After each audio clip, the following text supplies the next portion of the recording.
Prince Li Wei stood in the shadows of the Crimson Pavilion, his 11-year-old frame trembling as he watched the ceremony that would destroy his world. The year was 847 AD, during the reign of Emperor Xuanzong of the Tang dynasty, and the autumn morning carried the scent of chrysanthemum and impending doom. His father, General Li Guangming, knelt in the center of the stone courtyard, stripped of his magnificent armor and dressed in the white robes of the condemned. The general who had conquered the western territories for the empire, who had brought glory to the dragon throne, now awaited death for alleged treason against the very emperor he had served faithfully for 20 years. The young prince pressed himself against the carved pillar, its cold jade surface offering no comfort as he watched his hero face his final moments.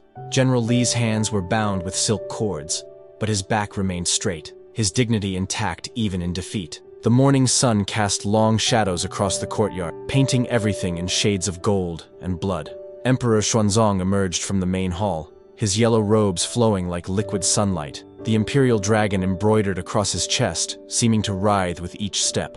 Behind him walked the court ministers, their faces masks of solemn duty, though Li Wei could see the satisfaction hidden in some of their eyes. General Li Guangming, the emperor's voice rang across the courtyard. You have been found guilty of plotting rebellion against the throne. Your service to the empire is acknowledged, but treason cannot be forgiven. Li Wei bit his lip to keep from crying out. He had heard the whispered conversations in the palace corridors, the lies spun by jealous ministers who feared his father's popularity with the army. There had been no rebellion, no plot, only the machinations of men who saw his father's honor as a threat to their own ambition. The executioner stepped forward, his blade gleaming in the morning light, and Li Wei closed his eyes, unable to watch, but unable to look away from the moment that would define the rest of his. Chapter 2. Exile to the monastery. The blade fell with a whisper of steel, and with it fell the last remnants of Li Wei's childhood. His father's head rolled across the stone, and the young prince felt something die within his own heart. Not just love or hope, but the innocent trust that had once made him believe in justice and honor. As the crowd dispersed, and servants cleaned away the evidence of imperial justice, Li Wei remained hidden behind the pillar, his small body racked with silent sobs. It was there that Master Chen found him 3 hours later, the elderly eunuch's face creased with genuine sorrow. Young prince, Master Chen whispered, you must come with me now. The emperor has shown mercy. You are to be sent to the White Cloud Monastery in the mountains. Your life is spared, but you can never return to the capital. Li Wei looked up with eyes that had aged years in a single morning. Why does he let me live? Perhaps guilt, perhaps wisdom, or perhaps...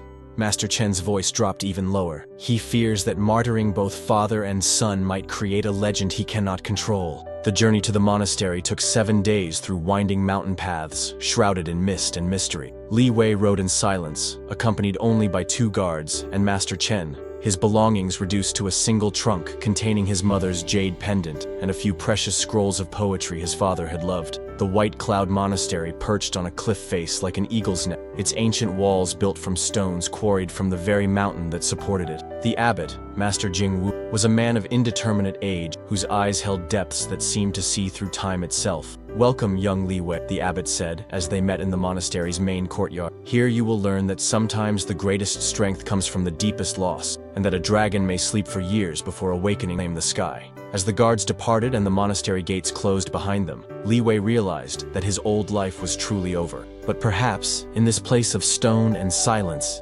something new could begin. Chapter 3. Lessons in Shadow and Steel. 5 years passed in the monastery like water flowing over stone, each day shaping the boy into something harder and more focused than before. Li Wei grew tall and lean under the mountain sky, his hands calloused from work and training, his mind sharpened by constant study of classics, strategy, and the subtle arts of survival. Master Jing Wu proved to be more than a simple abbot. In the hidden chambers beneath the monastery, he taught Li Wei skills that no monk should possess: the way of the sword, the reading of men's hearts, the delicate art of turning enemies into allies. The monastery, Li Wei learned, had served as refuge for many who had fallen from imperial favor, and its masters had developed unconventional methods. Your father was a great general, Master Jingwu said one evening as they practiced sword forms under the stars. But he fought only the enemies he could see. You must learn to defeat those who hide in shadows, who poison with words, who kill with smiles. Li Wei's blade caught the moonlight as he executed a perfect sequence of cuts. At 16, he had grown into his father's height and bearing, but where General Li had been a lion, straightforward and proud, his son was becoming something more dangerous, a dragon, patient and calculating. The other monks treated him with respect, tinged by wariness. Brother Ming, the keeper of the archives, helped him study the histories of the Tang dynasty, teaching him to see the patterns of rise and fall that had shaped the empire for generations. Brother Zhao, the monastery's physician, taught him about poisons and their antidotes, knowledge that might one day save his life. But it was Master Jingwu who provided the most crucial education, how to think like an emperor. "You were born to rule," the old master said during one of their private sessions, "not because of your bloodline, but because you understand loss in a way that those born to power never can. That understanding will make you either a great ruler or a terrible enemy to those who rule." Li Wei meditated on these words as he knelt in the monastery's prayer hall, surrounded by golden Buddhas, whose serene faces seemed to mock his burning need for justice. He had not forgotten his father's death, nor the taste of helplessness as he watched from the shadows. But now, instead of rage, he felt something cooler and more dangerous growing with purpose. Chapter 4. The Scholar's Mask. At 18, Li Wei had grown into a young man who could have passed for a scholar, a monk, or a merchant's son, exactly as Master Jingwu had intended. His training in the monastery had taught him the most valuable skill of all, how to hide his true nature behind whatever face the situation required. The lesson was tested when Imperial tax collectors arrived at the monastery, led by a minor official named Prefect Wang, who carried himself with the arrogance of someone drunk on small power. Li Wei watched from the library as the man demanded to inspect the monastery's records, clearly hoping to find irregularities that could be turned into bribes. "These mountain monasteries are all the same," Prefect Wang complained loudly to his subordinates, "full of fugitives and tax evaders hiding behind Buddhist robes. Mark my words, we'll find something to justify a proper assessment." Li Wei felt the familiar fire of anger kindle in his chest, but years of training allowed him to suppress it behind a mask of scholarly disinterest. Instead, he approached the prefect with the deferential manner of a young monk eager to help. "Honored prefect," he said, bowing low, "I assist Master Jingwu with the monastery's records. Perhaps I could save you time by showing you exactly what you seek." For the next 2 hours, Li Wei led the tax collectors to a carefully orchestrated tour of the monastery's finances, revealing just enough minor irregularities to satisfy their need to find something wrong, while concealing the true sources of the monastery's wealth. He played the role of helpful but naive young monk perfectly, allowing Prefect Wang to feel clever and superior, while actually controlling every aspect of their interaction. By the time the officials left, they had collected a modest fine and departed feeling satisfied with their successful investigation. Master Jingwu observed the entire performance from the shadows, nodding approval at his student's subtle mutilation.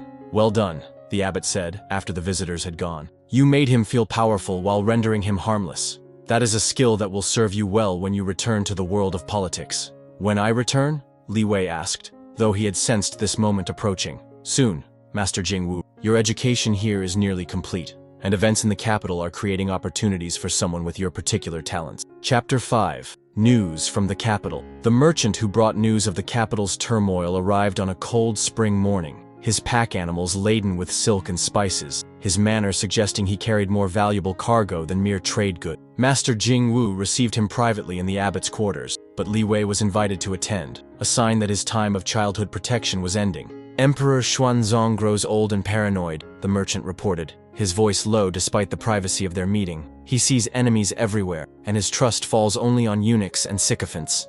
The crown prince grows restless, and there are whispers that he may not wait for natural succession." Li Wei listened with the careful attention he had learned in his years of study, noting not just the words but the implications. Political instability at the highest levels meant opportunity for those positioned to take advantage. "The army grows dissatisfied," the merchant continued. "General Zhang commands in the west, but he lacks the loyalty that your father once commanded. The soldiers remember Li Guangming's victories, and they question why their new leaders cannot match his success." At the mention of his father, Li Wei's hand instinctively moved to touch the jade pendant hidden beneath his robes. 7 years had passed since that terrible morning in the courtyard, but the memory remained as sharp as fresh forged steel. "What of Minister Liu?" Master Jingwu asked, naming the man who had been most instrumental in fabricating the charges against General Li. "Still influential, but his position weakens as the Emperor's fears grow. He has made too many enemies, and there are those who remember the injustices he has authored." The merchant's eyes flicked to Li Wei as he spoke, recognition flickering in their depths. After the merchant departed, Master Jingwu and Li Wei sat in contemplative silence, watching the mountain mists swirl around the monastery's towers. Finally, the old abbot spoke. "The time of waiting ends soon. Your father's name still carries weight with the army, and your education here has prepared you for the subtle warfare of the court. But remember, vengeance is a dish that can poison the one who serves it as easily as the one who consumes it." Li Wei nodded, understanding the warning. His goal was not mere revenge, but justice, and perhaps something greater. "I understand, Master. When do I leave?" "When the autumn moon rises full. Until then, we have final preparations to make." Chapter 6. The Art of Returning. The final months of Li Wei's monastery education focused on the most delicate skill of all: how to return from the dead without alarming those who preferred him buried. Master Jingwu had spent years cultivating a network of former students and grateful refugees, who now occupied positions throughout the empire, and it was through this hidden web that Li Wei would make his re-entry. "You cannot simply appear at the palace gates claiming your birthright," the abbot explained as they worked through various strategies. "You must build legitimacy step by step, gathering allies and resources while remaining beneath the notice of your enemy." The plan they developed was elegant in its simplicity. Li Wei would first appear in Chang'an, the capital, as a talented young scholar seeking employment in the imperial bureaucracy. His years of study in the monastery had genuinely prepared him for such a role, and the imperial examinations provided a legitimate path to advancement for those without noble connections. Brother Ming had prepared forged documents establishing Li Wei's identity as Li Xuanming, supposedly the son of a minor merchant family from a distant province. The documentation was flawless, backed by carefully placed allies who would confirm his story if questioned. "Your greatest weapon is that everyone believes you died with your father," Master Jingwu observed. "They will look for the ghost of a lost prince, not a competent young official rising through merit." Li Wei spent his final weeks at the monastery, memorizing the complex web of relationships that governed the capital's politics. He studied the genealogies of major families, the business interests that drove imperial policy, and the personal grudges that could topple ministers. Most importantly, he learned to identify which officials might be persuaded to support a legitimately superior alternative to the current regime. The night before his departure, Master Jingwu presented him with 3 gifts: a sword hidden within what appeared to be a scholar's walking stick, a jade seal that would identify him to certain allies, and a scroll containing the names of 12 men who had served under his father and might still be trusted. "Remember," the old master said as they stood together in the monastery's highest tower, looking out over the vast empire that stretched beyond the mountains, "a dragon does not announce its awakening with roars. It moves silently through the depths until the moment comes to rise and claim the heavens." Li Wei bowed deeply to the man who had shaped his transformation from broken child to dangerous young man. "I will not forget your teachings, Master. See that you do not. And remember, your father's greatest strength was his honor. Do not let your quest for justice cost you the very thing that made him worthy of avenging." Chapter 7. The Scholar's Gambit. Chang'an in the autumn of 854. AD pulsed with the nervous energy of an empire sensing its own instability. Li Wei entered the capital as Li Xuanming, carrying nothing more than a traveling pack, a few silver coins, and the carefully forged papers that established his fictional identity. The boy who had once run through these very streets as an imperial prince now walked them as a stranger, seeing everything with new eyes. The city had grown more opulent and more corrupt in his absence. Merchants who should have been prospering instead wore worried expressions as they navigated increasingly arbitrary tax policies. Officials who should have been serving the people instead focused on extracting maximum profit from their positions. The rot that had claimed his father was spreading throughout the empire's foundation. Li Wei took lodgings in the Scholars' Quarter, a district where ambitious young men prepared for the imperial examinations that could launch careers in the bureaucracy. He presented himself as a diligent student from the provinces, dedicated to his studies and respectful of his betters. The persona was perfect camouflage, invisible to the powerful but accessible to the network of clerks, servants, and minor officials who actually made the government function. His first real test came during the preliminary examinations, where candidates demonstrated their mastery of classical literature, history, and administrative procedure. Li Wei's monastery education served him well. He scored high enough to attract favorable attention, without seeming so brilliant as to arouse suspicion about his background. "Excellent work on the historical analysis," commented Master Liu. Not the minister who had destroyed his father, but a different Liu who served as an examination proctor. "Your understanding of the fall of the Han dynasty shows remarkable insight for someone so young." Li Wei bowed respectfully. "I have had excellent teachers, honored master. They impressed upon me that those who do not learn from history are doomed to repeat its failures." The comment was carefully calculated. In the current political climate, any reference to dynastic decline carried subtle implications that observant listeners would note. Master Liu's slight nod suggested he understood the subtext. As the weeks passed, Li Wei began to identify potential allies among his fellow examination candidates. Chen Weilong, the son of a minor general, expressed private frustrations about the army's declining effectiveness. Wang Shifu, whose family had served in the civil administration for 3 generations, worried about the increasing influence of corrupt eunuchs. These young men were not yet powerful, but they represented families with deep roots in the empire's institutions. Chapter 8.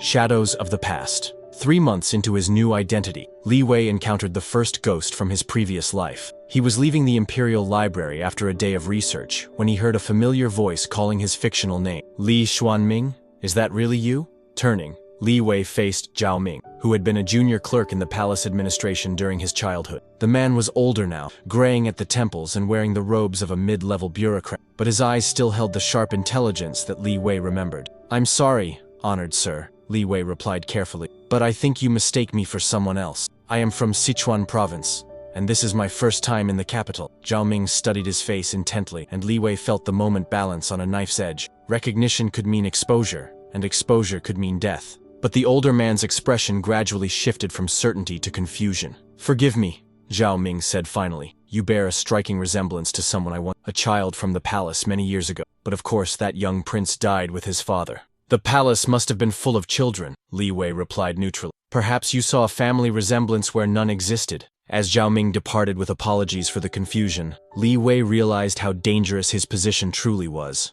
7 years had changed his appearance, but not enough to fool everyone who had known him as a child. He would need to be even more careful about where he went and whom he encountered. That evening, he met secretly with one of Master Jing Wu's agents, a tea merchant named Wu Fa who operated a small shop near the palace district. The meeting took place in the back room of the shop, surrounded by the fragrant scents of jasmine and oolong. "There are others who remember the young prince," Wu Fa reported quietly. "Palace servants, guards, minor officials. Most believe he died, but some wonder what happened to the body that was never displayed." Li Wei absorbed this information grimly. How much danger does this present? For now, little. The official story is that the prince died of grief shortly after his father's execution. Most people prefer to believe convenient lies rather than investigate uncomfortable truths. But as you become more prominent, the scrutiny will increase. They discussed strategies for managing this risk, including the possibility of cultivating rumors about the prince's death that would discourage investigation. Li Wei also decided to accelerate his timeline. The longer he remained in the capital under false identity, the greater the chance of discovery. "The autumn examinations are in 6 weeks, he told Wu Fa. "If I perform well enough to gain a government position, I can begin building the network I need to challenge my father's enemies. And if you perform too well?" Li Wei smiled grimly. "Then I will discover whether 7 years of preparation have made me strong enough to survive the consequences." Chapter 9. The Examination Triumph. The imperial examinations of 854 were said to be the most competitive in a generation, drawing ambitious young men from across the empire to compete for coveted positions in the bureaucracy. Li Wei approached them with the confidence of someone whose education had encompassed far more than classical literature and administrative procedure. The 3-day examination process tested candidates on poetry, historical analysis, legal interpretation, and practical governance scenarios. Li Wei's responses demonstrated not just scholarly knowledge, but the kind of strategic thinking that came from understanding power from multiple perspectives. As prince, exile, and student of human nature, his essay on military administration drew particular attention from the graders. Without revealing his personal connection to the subject, he analyzed the relationship between military effectiveness and political loyalty, arguing that armies led by competent, trusted generals were less likely to rebel than those commanded by appointees chosen for political reliability over merit. "The Han dynasty fell," he wrote, "not because its generals were too powerful, but because its emperors destroyed the good generals out of fear, leaving only the corrupt and incompetent to defend the realm. A wise ruler strengthens himself by strengthening those who serve him honestly." When the results were announced, Li Wei ranked 3rd among nearly 1,000 candidates, high enough to guarantee an excellent appointment, but not so high as to attract unwanted attention to his background. The careful calculation paid off when he was assigned to the Ministry of War as a junior analyst, a position that would give him access to military records and personnel files. His success brought congratulations from fellow candidates and invitations to various social gatherings where young officials networked and built relationships. Li Wei accepted these opportunities selectively, focusing on connections that might prove useful while maintaining his image as a dedicated but unremarkable scholar. At one such gathering, hosted by the son of a prominent minister, Li Wei found himself in conversation with several junior officers from elite military units. The discussion turned to the empire's military challenges, and one young captain expressed frustration with current leadership. "My father served under General Li Guangming," the captain said, his voice carrying reverence for the memory. "He always said that General could have conquered the world if the politicians had given him support instead of suspicion. It's a shame his son died so young. The empire could have used another Li family general." Li Wei nodded sympathetically, while carefully suppressing his emotional response. "From what I've read in the history, General Li was indeed remarkable. What happened to him seems unfortunate." "Unfortunate?" The captain's expression darkened. It was a crime. Everyone in the army knew he was loyal, but Minister Liu needed a scapegoat for his own failure. Mark my words, someday there will be a reckoning for that injustice. As the evening progressed, Li Wei catalogued similar sentiments from other military men. His father's memory remained powerful among the army's professional soldiers, and resentment against those responsible for his fall had only grown with time. Chapter 10. The Web Tightens. 6 months into his position at the Ministry of War, Li Wei had established himself as a capable analyst whose reports on military logistics and personnel matters impressed his superiors. His access to classified information allowed him to map the complex relationships that governed the empire's defense, identifying both strengths to preserve and weaknesses to exploit. The ministry was headed by General Fan Zhen, an elderly man who had risen through political connections rather than battlefield merit. Fan was not corrupt in the obvious sense. He didn't steal funds or sell positions, but his incompetence had allowed systematic problems to fester throughout the military hierarchy. Li Wei's carefully crafted reports began to highlight these issues, always presenting problems in ways that made solutions seem urgent but achievable. He documented equipment shortages, training deficiencies, and command structure problems that were reducing the army's effectiveness. Most importantly, he began to build a case for why certain personnel changes would improve Imperial defense. His breakthrough came when Minister Liu, his father's old enemy, requested a comprehensive analysis of the western frontier's defensive capability. Liu was concerned about reports of increased barbarian activity and wanted assurance that the border remained secure. Li Wei spent 3 weeks crafting a report that was a masterpiece of careful truth-telling. He documented genuine security concerns, while subtly emphasizing how different the situation might be if the frontier were commanded by someone with General Li Guangming's strategic insight and soldier loyalty. "The current command structure functions adequately under normal circumstances," he wrote, "but lacks the flexibility and trust necessary to respond effectively to unexpected challenges. Historical analysis suggests that commanders who combine technical competence with personal honor inspire superior performance from their subordinates." When Liu read the report, his reaction was exactly what Li Wei had anticipated. The minister was intelligent enough to recognize implicit criticism, but pragmatic enough to focus on the security implications rather than the historical parallel. "This young analyst shows promise," Liu commented to General. "His recommendations seem sound, though his writing style reminds me of something familiar." Li Wei learned of this comment through Wu Fa's network, and it confirmed his suspicion that the final phase of his plan was approaching. Liu was beginning to notice him, which meant the time for subtle maneuvering was ending, and the time for direct action would soon begin. That night, alone in his modest quarters, Li Wei knelt before the small shrine he had built to honor his father's memory. The jade pendant his mother had given him caught the candlelight as he whispered a prayer to the ancestors. "Father, your son has not forgotten his duty. Soon, those who wronged you will face the consequences of their choices. Guide my hand to ensure that justice serves the Empire, as well as our family's honor." Chapter 11. The Dragon Stirs.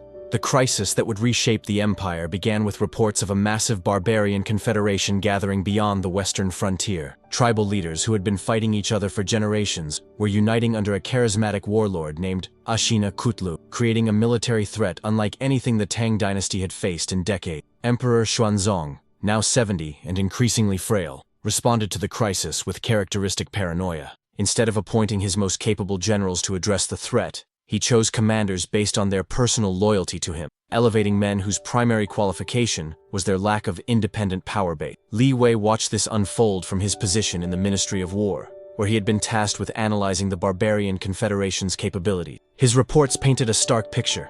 The enemy was well-organized, well-armed, and led by someone who understood both tribal warfare and Chinese military tactics. The Imperial response, by contrast, was hampered by political considerations that prioritized loyalty over competence.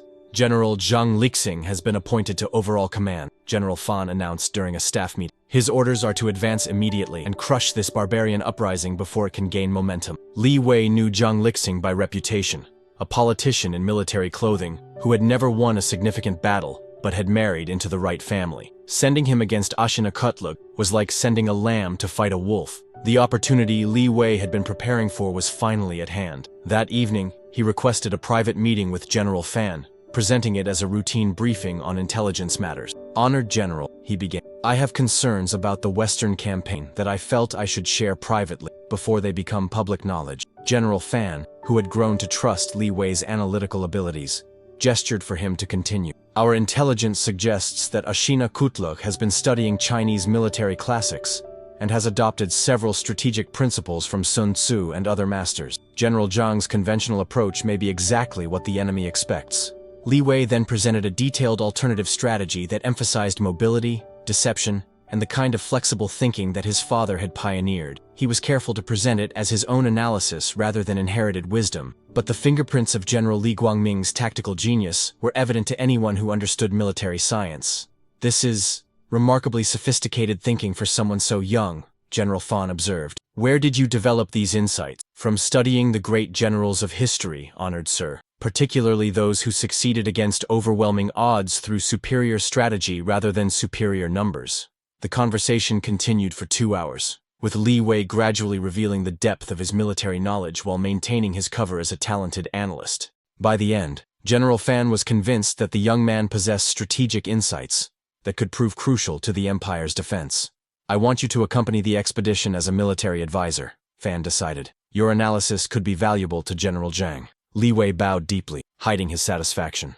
"I am honored by your confidence, General. I will serve the Empire to the best of my ability." Chapter 12. The Dragon Rises. The Western expedition departed Chang'an with 30,000 troops and the confidence of men who believed they were marching to an easy victory over barbarian savages. Li Wei rode with the command staff as a junior advisor, watching General Zhang Lixing make every mistake he had predicted, and several he hadn't anticipated. Zhang ignored local intelligence, dismissed the barbarian threat as exaggerated, and advanced his army along predictable routes that any competent enemy could easily scout and ambush. When Li Wei attempted to offer alternative suggestions, the general dismissed them as the nervous fantasies of a young man who had never seen real combat. The disaster came on the 3rd day of March, when Ashina Kutlug's forces struck the Imperial army at dawn while it was strung out along a narrow valley. The barbarian attack was precisely coordinated, combining cavalry charges with infantry assaults that exploited every weakness in the Chinese formation. Li Wei found himself in the middle of a military catastrophe,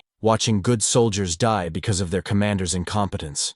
When General Zhang was killed in the first hour of fighting, struck down while trying to rally troops who had already lost confidence in his leadership, the army began to disintegrate. It was then that Li Wei made the decision that would change everything. Throwing aside his scholar's robes to reveal the armor he had worn beneath, he mounted a fallen officer's horse and rode to where the Imperial banner was falling. "Soldiers of the Tang!" he shouted, his voice carrying across the battlefield with authority that seemed to come from his very bones. "I am Li Wei, son of General Li Guangming. Rally to me, and we will show these barbarians how real warriors fight." The effect was electric. Soldiers who had been retreating stopped and turned, their faces lighting with recognition of a name that had become legend. Veterans who had served under his father saw something familiar in his bearing and tactics. Within minutes, what had been a rout became a fighting retreat, then a counterattack. Li Wei led from the front, demonstrating the tactical brilliance he had inherited and refined, turning his father's strategies to new purposes. He split the barbarian forces with a feigned retreat, then crushed their scattered elements with concentrated attacks that maximized Chinese advantages in discipline and equipment. When the battle ended, Ashina Kutlug lay dead among his warriors, and the barbarian confederation had been shattered. More importantly, the Imperial army had a new commander, and the Empire had rediscovered a name it thought had been lost forever. As his soldiers cheered and word of the victory raced back toward the capital, Li Wei stood among the aftermath of battle and felt the weight of destiny settling on his shoulders. The exile was over, the dragon had awakened, and the Empire would never be the same. The boy who had watched his father's execution from the shadows had returned as the Dragon of the East, ready to reclaim not just his family's honor, but the very throne that had tried to destroy him. The real battle was just beginning.